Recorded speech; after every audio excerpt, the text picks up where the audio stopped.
कैसे बने कुबेर शिव के महानतम भक्त। कुबेर यक्षों के राजा थे। यक्ष बीच का जीवन होते हैं। वे ना यहाँ के जीवन में होते हैं और ना ही वे पूरी तरह से जीवन के बाद वाली स्थिति में होते हैं।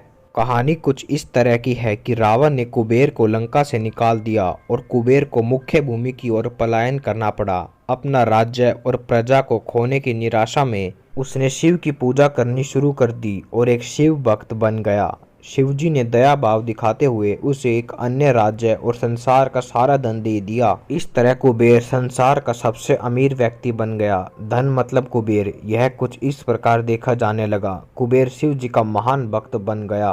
परंतु जब भक्त को यह लगने लगे कि वो सबसे महान भक्त है तो समझ जाए कि वह सब खोने वाला है। कुबेर को लगने लगा था कि वह शिव को इतना कुछ अर्पित करता है तो वह एक महानतम भक्त है। और बेशक शिवजी ने चढ़ावे में से विभूति के अलावा अभी कुछ नहीं छुआ, पर कुबेर खुद को महान समझने लगा क्योंकि वो शिवजी को इतना कुछ चढ़ावे के रूप में भेंट करता था।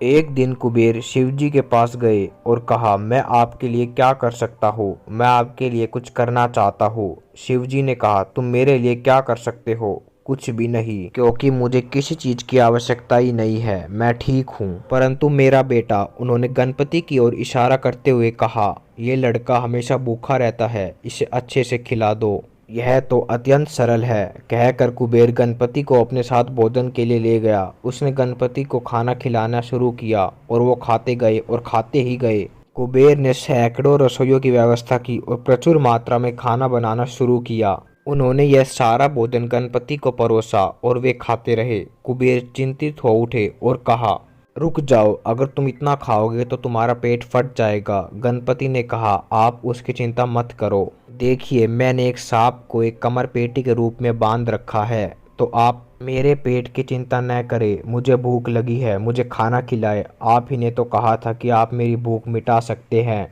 कुबेर ने अपना सारा धन खर्च कर दिया। कहते हैं कि कुबेर ने दूसरे लोक से भी भोजन मंगवा के गणपति को खिलाया। गणपति ने सारा भोजन खाने के बाद भी कहा, मैं अभी भी भूखा हूँ, मेरा भोजन कहाँ है? तब कुबेर को अपने विचार के छोटेपन का एहसास हुआ और उसने शिव जी के सामने झुकते हुए कहा, मैं समझ गया, मेरा धन आपके सामने एक तिनके के समान भी नहीं है। जो आपने मुझे दिया है उसी का कुछ अंश आपको वापस देकर मैंने खुद को एक महान भक्त समझने की गलती की। और इस क्षण के बाद उसके जीवन ने एक अलग ही दिशा ले ली। दोस्तों, अगर आपको यह शिव जी की कहानी अच्छी लगी हो तो लाइक और सब्सक्राइब जरूर करें। धन्यवाद।